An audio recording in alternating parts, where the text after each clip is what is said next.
Hello, मैं अमन आप सभी का स्वागत करता हूं आपके अपने चैनल एएस क्लासेस में। चलिए स्टार्ट करते हैं। आज है प्रश्नावली 1.5। ठीक है, 1.4 जो आपकी 1.4 हो गई, 1.3 आप पिछला पढ़ा चुके, पिछली सब क्लासें आपकी पढ़ा चुके हैं। आज है आपकी प्रश्नावली कौन सी 1.5। चलिए स्टार्ट करते हैं। क्या कह रहा है पहला क्वेश्चन, देखिए। कह रहा बताइए नीचे वाली संख्याओं में कौन कौन परिमेय है और कौन अपरिमेय है। ठीक है, इसमें हमें ये बताना है कि कौन सी संख्या परिमेय है और कौन सी अपरिमेय है। ठीक है, ये सब क्लासें हम आपको जब आप क्या नाम उदाहरण कराए थे, उदाहरण के साथ परिचय भी कराए थे, तब हम सबसे पहली क्लास में आप सबको बता चुके हैं क्या परिमेय होता है, क्या अपरिमेय होता है। अगर आपने नहीं देखा है तो हमारे क्या नाम चैनल में जाकर देख लीजिए जाकर। ठीक, चलिए स्टार्ट करते हैं। ये कह रहा है पहला 2 - √5, 2 - मतलब 2 - √5 दिया गया है। तो ये बताना है हमें कि ये परिमेय है कि अपरिमेय है। ठीक है, तो ये एक तो आपका परिमेय है, एक अपरिमेय है। चलिए देखो, हम आपको लिखा बता दे रहे हैं कि अगर एक परिमेय हो, देखिए, अगर परिमेय माइनस आपका अपरिमेय होगा तो बराबर क्या कौन संख्या मिलेगी हमें, वो होगा अपरिमेय। ठीक है, तो यहाँ पर क्या होगा, एक परिमेय एक अपरिमेय, तो ये कौन सी संख्या होगी, ये होगी अपरिमेय। तो यहाँ पर लिख दीजिए अपरिमेय। क्या, अपरिमेय। ठीक, ये क्या है, अपरिमेय संख्या है। ठीक, चलिए आगे आ जाइए। फिर क्या कह रहा है, दूसरा नंबर कह रहा है 3 + √23 तो पहले इसे हल कर लीजिए। क्या करेंगे, 3 + √23 - √23 या 23। ठीक है, और ये प्लस से ये वाला माइनस खत्म हो जाएगा, प्लस माइनस ये खत्म हो जाएगा, बराबर क्या बचा 3। तो 3 क्या है, हमने आपको बताया परिमेय संख्या, क्योंकि हम इसके हर में एक लिख सकते हैं। तो ये क्या है, परिमेय संख्या। तो 3, यह एक, ठीक, तो यह एक कौन सी संख्या है, परिमेय संख्या है। यह एक परिमेय संख्या है। ठीक, हल हो गया ना। अब देखिए, आप कौन सा, ये 2√7/7 ठीक है। अब हमें कैसे हल करना है, चलिए हल करते हैं इसको।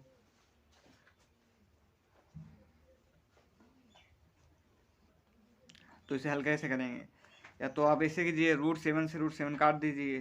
ठीक है, इस प्रकार ये या तो इससे क्या नाम कॉमन ले लीजिए, √7 इससे कॉमन ले लीजिए, तो यहाँ पर क्या बचा, 2 बचा। ठीक है, फिर इसके बाद इससे कॉमन ले लीजिए, इससे √7 कॉमन ले लीजिए, तो यहाँ पर क्या बचेगा 7। ये रूट से ये रूट खत्म हो जाएगा, तो हमारे पास क्या बचा 2/7। ये तो बचा, तो ये क्या हो जाएगी, यह एक परिमेय संख्या है। कौन संख्या है, परिमेय संख्या है। ठीक, अब देखिए चौथा नंबर क्या कह रहा है। आ जाइए चौथे नंबर में, कह रहा है 1/√2। ठीक है, या 1/√2, √2। इसमें बताना है कि ये परिमेय है कि अपरिमेय है। तो इसे कैसे हल करेंगे, देखो, इसके नाम हर में √2 है, तो ऐसा कीजिए बराबर 1/√2। तो इसके अंश में भी √2 से गुणा कर दीजिए, उसके हर में भी √2 से गुणा कीजिए, या परिमेयकरण जिसे कहते हैं। आप इस पर परिमेयकरण पढ़ा होगा, परिमेयकरण।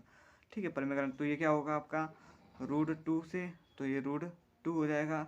जब √2 का गुणा √2 में करते हैं, यहाँ देखो हम आपको बताते रहे, जैसे कोई भी संख्या का गुणा, इस पेज में बताते रहे, अगले पेज में जैसे इसी में बता देते हैं, जैसे आप √2 का गुणा √2 में करेंगे तो आपका ये रूट से रूट खत्म हो जाएगा, 2 आएगा। ठीक है, जैसे √3 का गुणा अगर आप √3 से कर रहे हैं तो 3 आ जाएगा। √4 का गुणा √4 से कर रहे हैं तो कितना आएगा, 4 आ जाएगा। ठीक है, रूट से रूट ये खत्म हो जाएगा। ओके, समझ में आ गया ना। सेम इसी प्रकार यहाँ पर भी होगा। यहाँ पर जब √2 से √2 ये हो जाएगा तो ये क्या हो जाएगा, यहाँ पर खत्म हो जाएगा, तो यहाँ पे 2 आ जाएगा। ठीक है, तो ये क्या मिला हमें, √2/2। ठीक, √2/2। तो ये क्या है, ये रूट है ना, तो ये क्या है, परिमेय संख्या है, अपरिमेय संख्या है। क्योंकि हम सबको बता चुके हैं जो रूट में लिखी होती है सब क्या होती है, अपरिमेय संख्या होती हैं।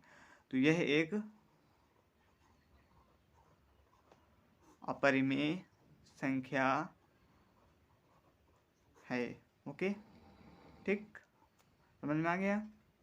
देखो यार, तो इसमें बता दे रहे हैं आपको, जैसे एक आपका हो अपरिमेय, जब अपरिमेय का भाग परिमेय से करते हैं तो आपको क्या कौन संख्या मिलती है, तो आपकी अपरिमेय ही मिलती है। कौन मिलती है?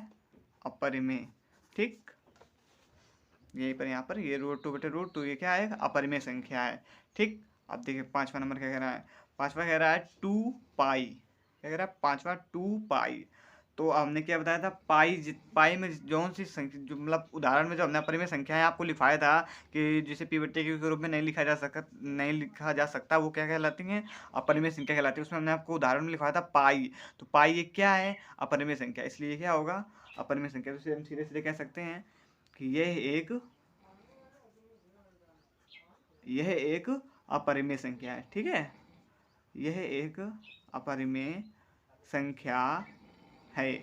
ओके, डन हो गया ना? ठीक, अब देखिए दूसरा नंबर।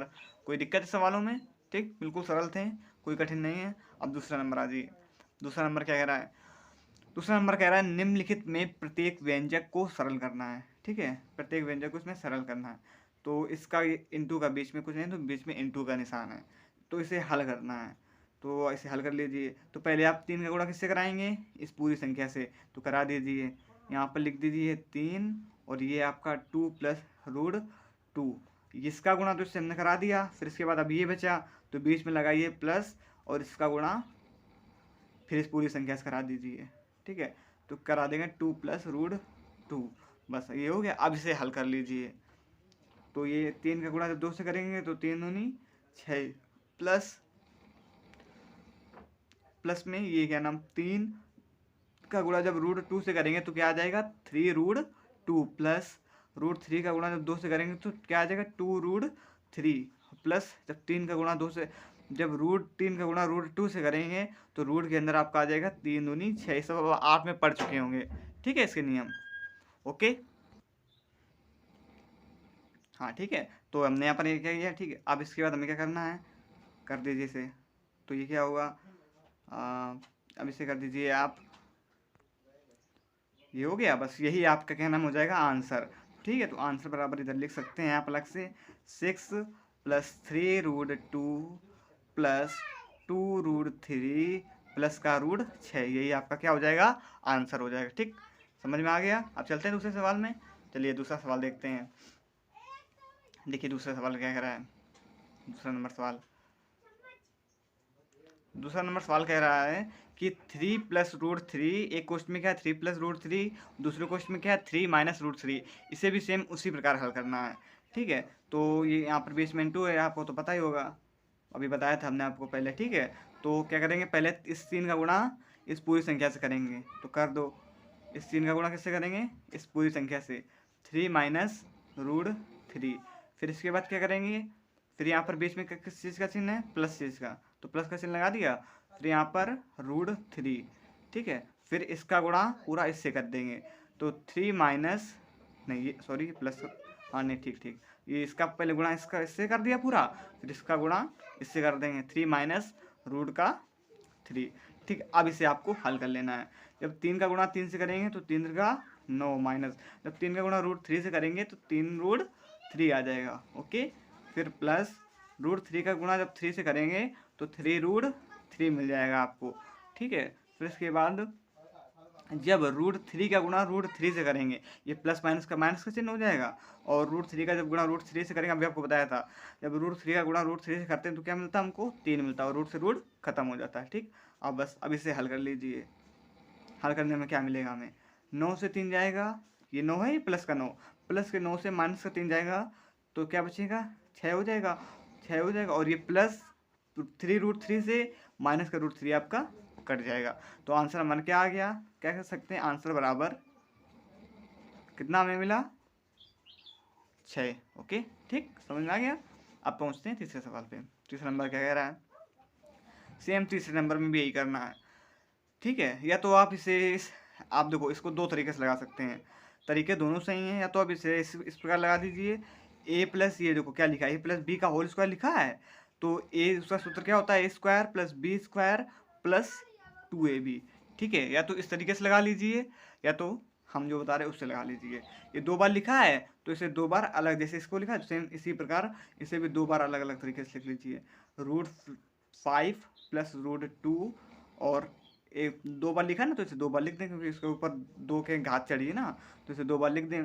√5 प्लस √2, ठीक है। फिर इसके बाद अब ये हो गया। अब इस सेम वही प्रोसेस ऊपर वाला रहेगा। √5 का गुणा हम इस पूरे से करा देंगे, तो √5 इसका गुणा किससे होगा, √5 प्लस √2, ठीक है। फिर इसके बाद ये प्लस बीच में लगा है तो यहाँ पर प्लस लगा देंगे, फिर इसका गुणा इस पूरे से करा देंगे, तो यहाँ पर लिखेंगे √2 √5 प्लस √2, ठीक, समझ में आ गया ना। अब हम क्या करेंगे, अब करेंगे √5 का गुणा इससे कराएंगे। जब √5 का गुणा √5 से कराएंगे तो हमें क्या मिलेगा, 5, प्लस जब √5 का गुणा √2 से कराएंगे तो क्या मिलेगा, क्या नाम, √2 लगेगा और इसका गुणा 5 का गुणा 2 में हो जाएगा, तो 5 दूनी 10, प्लस √5 का गुणा √2 से कराएंगे तो 10, ठीक है, प्लस √2 का गुणा जब √2 से होगा तो क्या मिलेगा, 2, ठीक है। अब देखिए, अब इसे हल करते हैं। यहाँ पर सॉरी, यहाँ पर जगह नहीं, इसलिए हम इसे यहाँ पर कर दे रहे हैं। तो यह 5, ये प्लस का 5 और ये प्लस का 2, तो कितना हो गया, 5 2 7, और प्लस का ये √10 है, ये प्लस का रूट, दोनों रूट प्लस के हैं ना, तो ये क्या हो जाएगा 2√10, ठीक है, क्योंकि 2 बार लिखा है तो इसे इस प्रकार भी लिख सकते हैं 2√10, ओके। ये आपका हो जाएगा आंसर 7 + 2√10। अब आइए चौथे नंबर में। चौथा नंबर क्या कह रहा है, चौथे नंबर में सेम इसी प्रकार करना है, बस यहाँ पर क्या नाम, ये था आपका ये प्लस का, लेकिन ये इधर पे माइनस का दिया गया है, बस इतना अंतर है, सेम पूरा प्रोसेस वही रहेगा। चलिए हल करते हैं इसको। तो सबसे पहले क्या, √5 का गुणा इस पूरे से करा देंगे, ठीक है। तो यहाँ पर क्या लिखेंगे, √5 प्लस √2 या 2, ठीक है। फिर इसके बाद प्लस ये माइनस का लगा दें, तो यहाँ पर कौन सा चिन्ह लग जाएगा, माइनस का, और यहाँ पर ये कौन सी संख्या हो जाएगी, माइनस का √2, इसका गुणा हम किससे करा रहे हैं, √5 प्लस √2 से, ठीक। अब देखिए √5 का गुणा √5 से कराएंगे तो क्या मिलेगा हमको, 5, ठीक है, 5 मिल जाएगा। फिर इसके बाद प्लस √5 का गुणा √2 से कराएंगे तो क्या मिलेगा, 5 दूनी 10, ठीक है, और रूट भी लगेगा क्योंकि रूट रहेगा और 5 दूनी 10 हो जाएगा। फिर माइनस का √2 का गुणा जब √5 से कराएंगे तो ये हो जाएगा 10। अब ये माइनस का क्यों हुआ, क्योंकि माइनस प्लस क्या होता है, माइनस होता है, ये आप 8 में पढ़ चुके होंगे। फिर इसके बाद माइनस प्लस, फिर आपका क्या हो जाएगा, माइनस हो जाएगा, और फिर √2 से √2 ये हो जाएगा, ठीक है। √2 का गुणा जब √2 में कराते हैं तो क्या आता है, 2 मिल जाता है, सिर्फ ओनली 2। अब इसे हल कर लिए तो ये आपका क्या हो जाएगा, ये प्लस √10 से माइनस का √10 खत्म हो जाएगा, हमें बचा क्या, बराबर क्या बचा, 5 - 2। अब जब 5 में से 2 जाएंगे तो कितना बचेगा, 3, बस यही आपका आंसर हो जाएगा, ठीक, आंसर बराबर 3, ओके 3। अब आते हैं तीसरा नंबर। तीसरा नंबर क्या कह रहा है, तीसरा नंबर हमने लिखा नहीं है ज़्यादा, इसलिए आपको किताब से बता दे रहे हैं। तीसरे नंबर में क्या कह रहा है, कह रहा है आपको याद होगा कि पाई को एक वृत्त की परिधि मान लीजिए, ठीक है, परिधि मान रहे हैं हम, और उसके व्यास मान लीजिए d, ठीक है। जो वृत्त की परिधि उसे मान लिया हमने c, और जो उसका व्यास है क्या माना उसे d, ध्यान सुनना, के अनुपात से परिभाषित किया जाता है, अर्थात पाई बराबर c/d है। यह इस तथ्य का अंतर्विरोध या विरोधाभास भी कह सकते हैं, ठीक है, अंतर्विरोध या विरोधाभास करता हुआ प्रतीत होता है कि पाई क्या है, अपरिमेय है। इस अंतर्विरोध का निराकरण आप किस प्रकार करेंगे, ठीक है। अब आ जाइए अपने सवाल पे, इसे किस प्रकार हल करेंगे। इसका मतलब देखो, हम आपको मतलब शॉर्ट में बता दे रहे हैं, ये कह रहा है कि हमें ये बताना है कि जो पाई है एक अपरिमेय है कि ये परिमेय है, ये इसका हमें विरोधाभास करना है। जैसे पाई का मान ऐसा बता दे रहे हैं,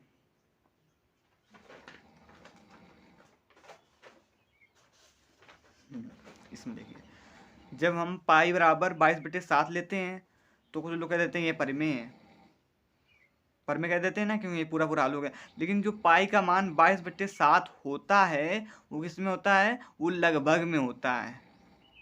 ठीक है, जब इसका मान हम जब इसे हल करेंगे 22/7 को, तो 3.14, ये हम लगभग में 3.14 कह देते हैं। ठीक है, या तो इसे हल करेंगे तो ये कभी ख़त्म नहीं होगा। तो एक प्रकार से कह सकते हैं कि अपरिमेय है। ठीक है, तो हम क्या लिखेंगे यहाँ पर, लिख दीजिए, क्या लिखेंगे, लिखिए।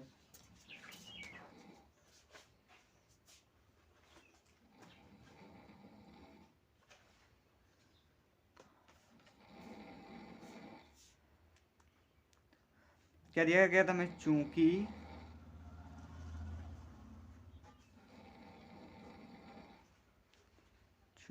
पाई बराबर, हमें क्या दिया गया था यहाँ पर,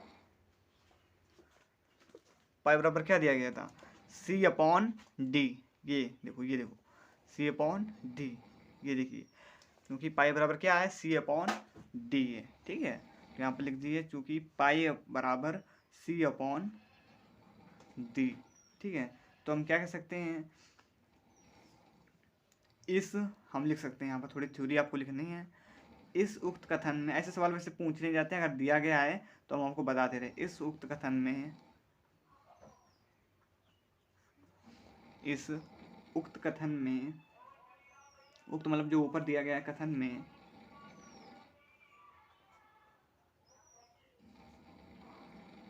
कोई अंतर विरोध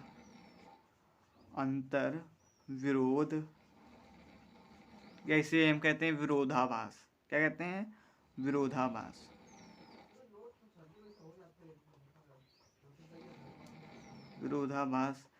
विरोधाभास पाई में इसलिए हो रहा है क्योंकि कहीं कहीं हम पाई को परिमेय कह देते हैं, कहीं कहीं हम पाई को अपरिमेय कह देते हैं, इसलिए ये विरोधाभास, यही पूछ रहा है। ठीक है, विरोधाभास नहीं है, विरोधाभास नहीं है। क्यों नहीं, क्योंकि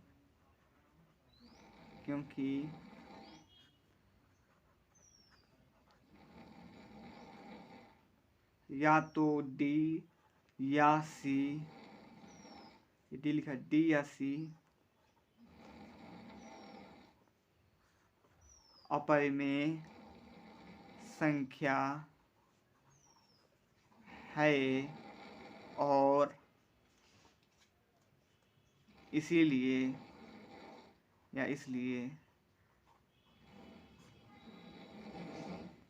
पाई एक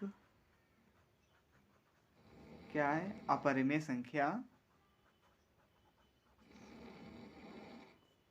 है।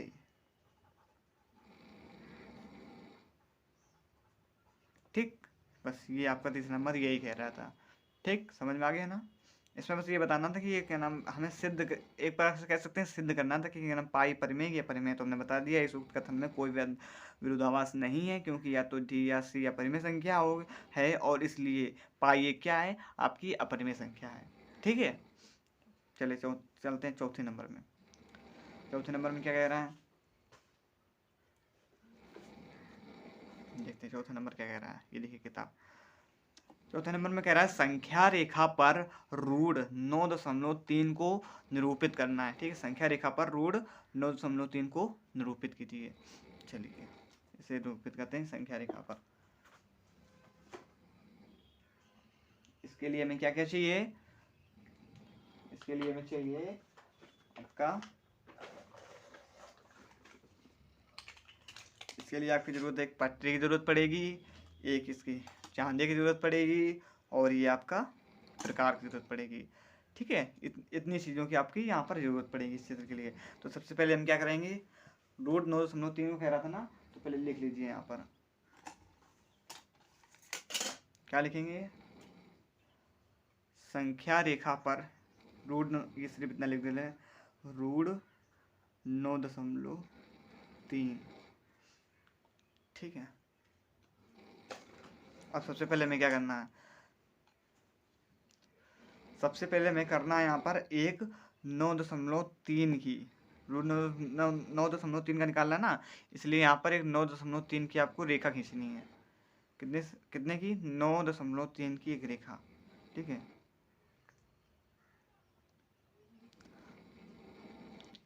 ये हाँ यहाँ पर थोड़ा सा, हाँ बस अब आपको दिख रहा है, आई होप आपको विजुअल होगा। ठीक है, यहाँ पर आपको क्या करना है, 9.3 की एक रेखा खींचनी है, यहाँ से 9.3 तक।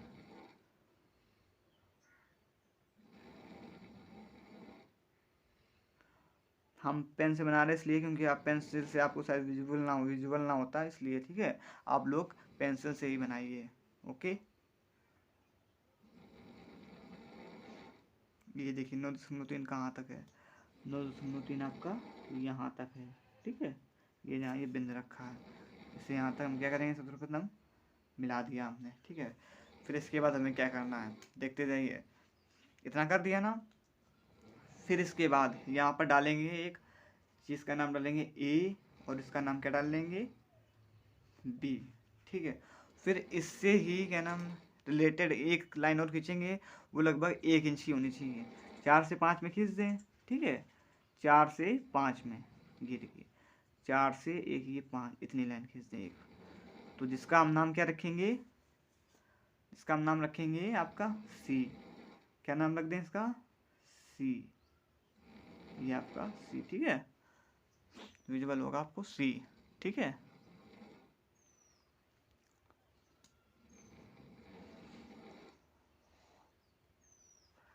इसके बाद हम क्या करेंगे, सी हो गया। फिर इसके बाद ये हमने खींच लिया। अब इसके बाद हम क्या करेंगे, यहाँ पर इतना करने के बाद प्रकार को इसका नाम यहाँ से एक रखेंगे, यहाँ सी से, और आधे से ज़्यादा दूरी पर प्रकार की नोक, ये पेंसिल इसकी क्या नाम पेन की नोक को रखेंगे आधे से ज़्यादा दूरी पर। देखो देख रहा होगा आपको, आधे से ज़्यादा दूरी पर, इतने पर रख लेंगे। ठीक है, इतने पे आधे से ज़्यादा दूरी हो जाएगी आपकी ये। और एक चाप ऊपर लगा देंगे यहाँ पर जी, आधे से ज़्यादा दूरी हो जाएगी, थोड़ा थोड़ा और ले लीजिए, इतने आधे से ज़्यादा दूरी हो जाएगी। एक चाप आपको लगाना है इधर, और एक चाप लगा देना है इधर। एक चाप आप कहाँ लगाओगे, नीचे लगा दो इधर, ये देखिए इधर लगा दीजिए। ठीक है, इस जगह नहीं बची, थोड़ी बना दिया हमने। ठीक है, आप लोग थोड़ा देख लीजिए, यहाँ पर चाप हमने बताने के लिए कर दिया। ठीक है, फिर इसके बाद आपको क्या करना है, फिर यहाँ से इसे काट देना है इस प्रकार, इसे, और फिर ये इसे हम आपको मतलब दिखा दे रहे हैं। ठीक है, आप देख लेना। सॉरी ये गलत हो गया है, मिला देंगे उसी हिसाब से हम। ठीक है, फिर इसके बाद चलिए दूसरे उसमें बता दे रहे हैं आपको, इसमें समझ नहीं आएगा। ठीक है, सॉरी इसको हम गलत कर दे रहे हैं, हम आपको दूसरे उसमें बता दे रहे हैं। ठीक है, दूसरे कोई पेपर में। चलिए इसमें समझ लीजिए, इसमें पूरा समझ लीजिए, फिर से हम बना रहे हैं एक बार। ठीक है, उसमें आपको समझ में नहीं आ रहा होगा, इसमें फिर से बना। सबसे पहले हमने क्या किया था, एक आपको 9.3 की एक रेखा खींचनी थी। कितने की, 9.3 की, 9.3, क्योंकि हमें 9.3 में ही बनाना था। तो 9.3 की हम क्या करेंगे, एक रेखा खींच देंगे, ये आपका 9.3 हो गया। ठीक है, 9.3 की रेखा खींच गई, 9.3 की। इसके बाद हम क्या करेंगे, इसका नाम देंगे ए,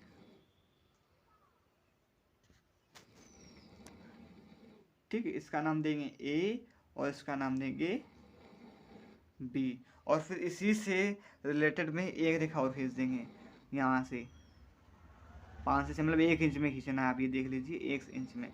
ठीक है, तो हम 5 से 6 के बीच खींचते रहे, 5 से 6, ये एक रेखा खींच दी हमने, ये से मिल रही है। ठीक है, ये आपका सी। बस समझ लीजिए आप, इससे ऐसे पेपर ऐसे सवाल आएंगे नहीं पेपर, बस आप समझ, अगर है तो समझ लीजिए। ठीक है, ये हो गया यहाँ तक। फिर इसके बाद हमें क्या करना है, यहाँ पर सी पे प्रकार रख कर आधे से ज़्यादा दूरी का चाप लगाना है। ये आधे से ज़्यादा दूरी हो गया, एक चाप ऊपर यहाँ पर, और एक चाप यहाँ पर नीचे लगा देंगे यहाँ पर। ठीक है, फिर इसी प्रकार यहाँ पर ए से उठाएंगे, ए से ये चाप इधर ये लग जाएगा, और ये लग जाएगा, लग गया, इतना हो गया ये, क्योंकि हमें इसके मध्य का चाहिए ना, तभी हम निकाल पाएंगे। यहाँ से इसे मिला देंगे पटरी की सहायता से, इसे हम मिला देंगे। ठीक है, इसे मिला दिया हमने। और जो इसके बीच के जो कटान बिंदु जो ये आएगा, जो कटा है, इसका हम नाम क्या रखेंगे, ओ। ठीक है, क्या नाम रख दिया हमने, इसका ओ। अब फिर इसके बाद देखिए क्या करना है, इसके बाद हमें यहाँ पर वो रखना है प्रकार, इस दूरी से, इस प्रकार दूरी से इसको इतने बराबर कर लीजिए, जो यहाँ से एक, ये देखिए, ये और ये देखो दोनों बराबर है। ये देखिए, यहाँ से आपको उठाना है इस प्रकार, इधर से, और एक ऐसे ये बना देना है अर्धवृत्त, जो आपको इसमें मिलेगा सी में। ठीक, इतना कर लिया। फिर ठीक है, फिर हमें उठाना है चांदा। ठीक है, इतना करने के बाद हमें चांदा उठाना है। फिर यहाँ से एक 90 अंश का हमें कोण बनाना है। कितने अंश का, 90 अंश का कोण बनाना है। ये यहाँ पर रखेंगे, ये देखो ये, लेकिन इसे पूरा नहीं खींचना है। ठीक है, इसे यहाँ से हम खींचेंगे, इतना खींचेंगे इस प्रकार, हम बता रहे इतना खींचना है। जहाँ से लाइन गई है यहाँ से इतना खींच देंगे। ठीक है, इतना खींचने के बाद फिर इसे थोड़ा आगे बढ़ा देंगे सी को। ये जो सी आपका है, इसे थोड़ा और आगे बढ़ा देंगे। ये देखिए, इतना बढ़ा दीजिए। ठीक है, यहाँ पर चाहे तो आप लिख भी सकते हैं, यहाँ पर लिख दीजिए 90 अंश, 90 अंश। ठीक है, लिखा दिख रहा होगा आपको, विजुअल हो, इतना हमने वैसे लिख दिया। फिर इसके बाद आपको क्या करना है, यहाँ से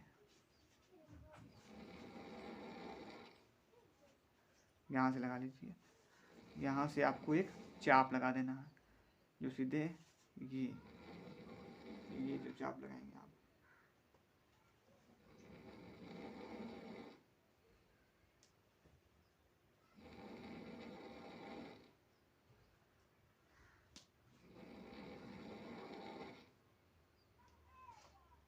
ठीक है।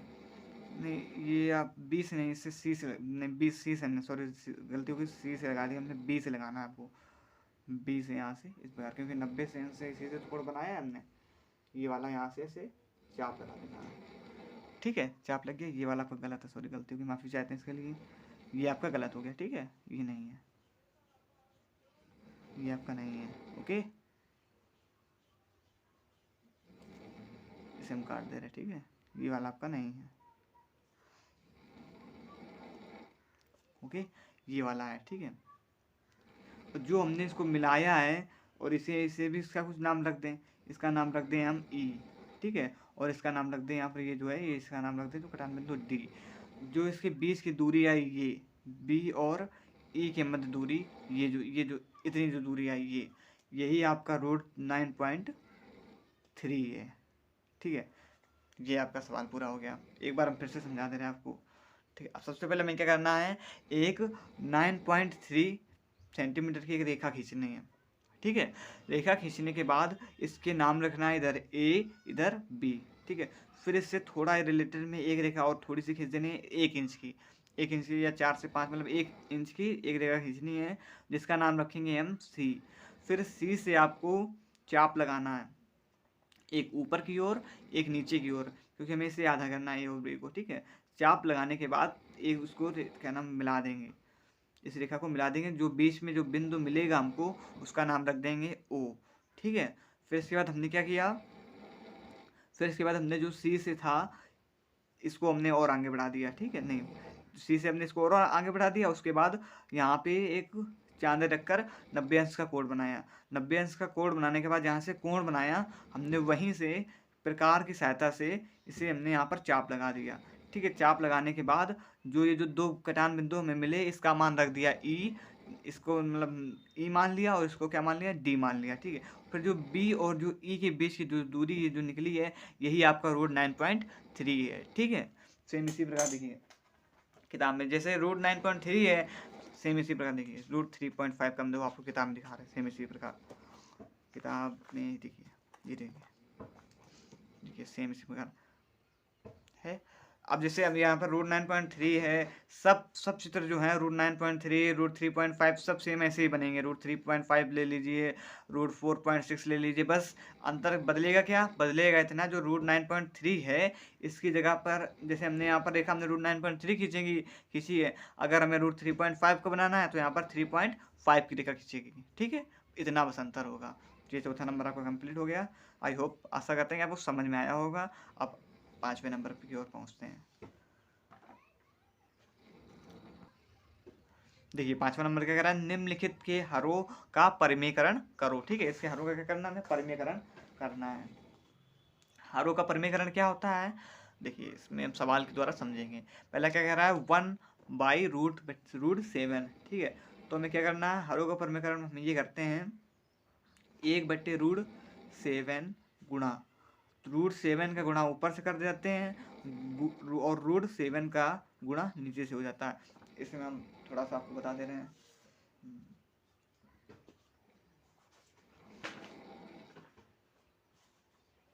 इसमें समझ लीजिए। ठीक है, ये देखिए जैसे थोड़ा सा यहाँ पर, जैसे यहाँ पर लिखा है 1/√2 माइनस √2, जैसे √2 हो गया आपका माइनस √6 हो गया। ठीक है, ये लिखा है। तो जब हम हरों का परिमेयकरण करेंगे तो यहाँ पर ये होगा कि इंटू ये जो माइनस का चिन्ह है वो प्लस का हो जाएगा, √2 प्लस √6, और यहाँ पर भी √2 प्लस √6। अगर चिन्ह 1/√7 प्लस √8 अगर चिन्ह प्लस का है तो यहाँ पर जब हम इसका परिमेयकरण करेंगे तो √7 माइनस चिन्ह चेंज हो जाते हैं। ठीक है, √7 माइनस √8।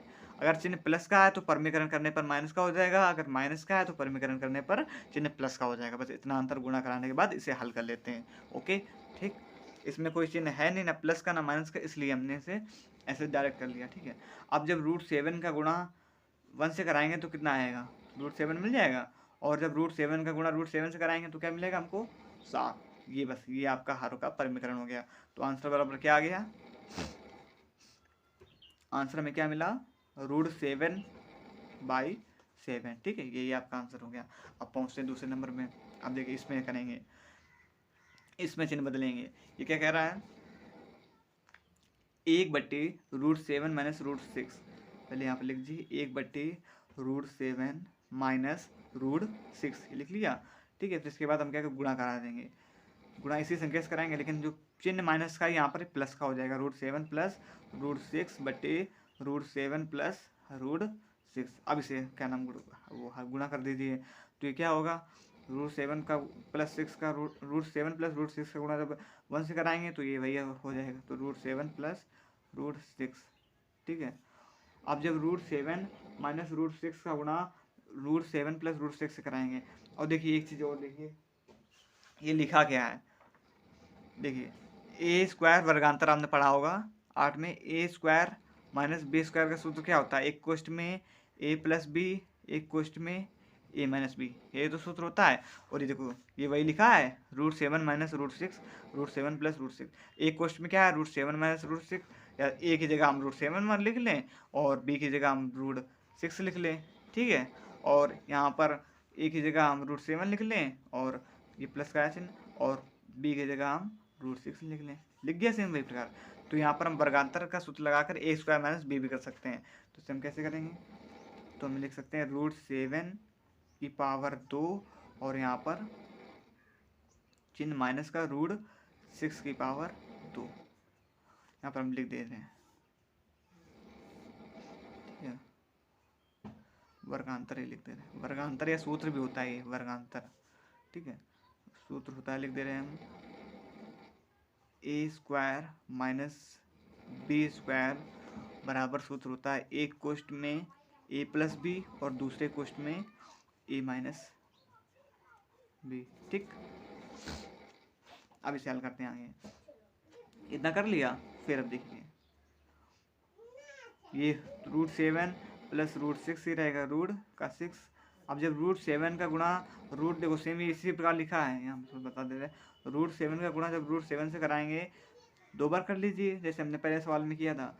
ठीक है, तो ये क्या हो जाएगा, 7 माइनस जब रूट 6 का गुणा, या तो रूट से ये स्क्वायर काट दीजिए, रूट से स्क्वायर कट जाएगा, ठीक है।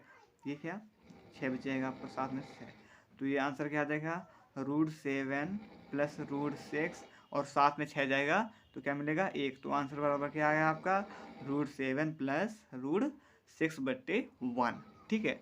या तो आप सिर्फ इतना ही लिख सकते हैं रूट बराबर करके रूट 7 प्लस रूट 6, ये आपका आंसर हो जाएगा। ओके, ठीक। अब देखिए तीसरे नंबर पे पहुंचते हैं। तीसरा नंबर क्या कह रहा है, तीसरा नंबर कह रहा है 1/√5 प्लस √2, ठीक है। अब इसे भी सेम इसी प्रकार करना है, 1/√5 प्लस √2, ठीक है। इसे हल कर लीजिए। अब ये प्लस का तो ऊपर सब चिन्ह क्या आगे हो जाएंगे, माइनस हो जाएंगे, तो √5 माइनस √2 बट्टे √5 माइनस √2। आप समझ लेना, हम तो इतने में हो जाएगा लेकिन इतने में नहीं हुआ, ठीक है, इसलिए थोड़ी जगह कम रही, इतना हो गया। तो इसके बाद √5 माइनस √2, फिर इसके बाद ये वही वर्गात्मक सूत्र लिखा है, तो एक क्वेश्चन में क्या लिख सकते हैं √5 का स्क्वायर और दूसरे क्वेश्चन में क्या लिख सकते हैं √2 का स्क्वायर। ओके, समझ में आ रहा है ना, ठीक है। √5 माइनस √2, और ये जब 5 ये रूट से वर्ग खत्म हो जाएगा तो क्या मिलेगा 5 माइनस ये रूट क्या था आपका 2 था, रूट से ये वाला वर्ग 5 में 2। अगर आपको कहीं भी कुछ समझ में नहीं आ रहा है तो आप हमें कमेंट कर सकते हैं, जहाँ पर आपको समझ में वो दूसरी वीडियो में आपको उस जगह आपको बता देंगे, ठीक है। हमारी पूरी कोशिश पहली बात तो यही रहती है कि हम आपको एक एक चीज़ अच्छे से समझा पाएँ, इसलिए हम पूरा डिटेल में आपको बताते हैं, ठीक है।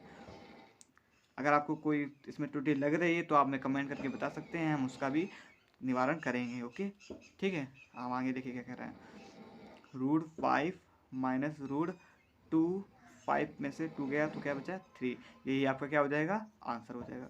आंसर क्या मिला √5 माइनस √2/3, ठीक है। अब पहुंचते हैं अगले सवाल पे।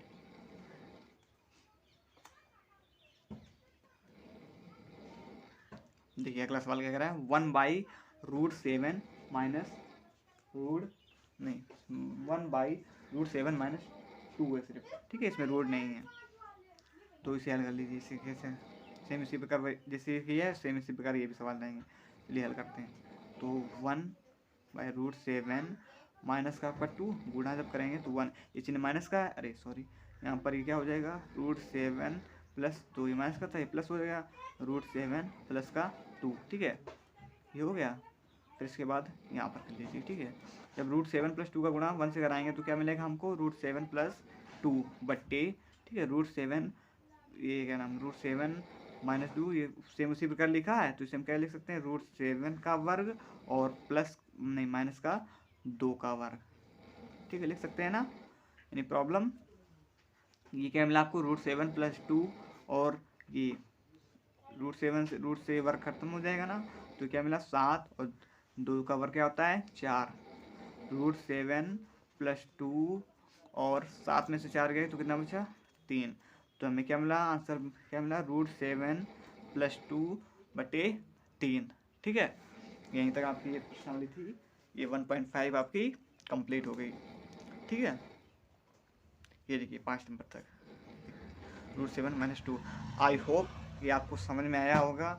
अगर आपको समझ में आया हो तो हमारी वीडियो को लाइक करें तथा चैनल को सब्सक्राइब करें, ठीक है, जिससे हम आपके लिए भी थोड़ा अच्छा सा अच्छा कंटेंट बना सकें और आप भी पढ़िए, ठीक है, और आप भी अच्छे से पढ़िए, अब मेहनत कीजिए और आगे अपनी करिए, ठीक है, अब तैयारी कीजिए अच्छे से, ठीक है। बस इतना ही कहते हैं, धन्यवाद, और पढ़ते रहिए। आप हम आशा भी करते हैं कि आप लोग अच्छे रहिए, स्वस्थ रहिए और पढ़ाई अपनी अच्छे से कीजिए, ठीक है, धन्यवाद।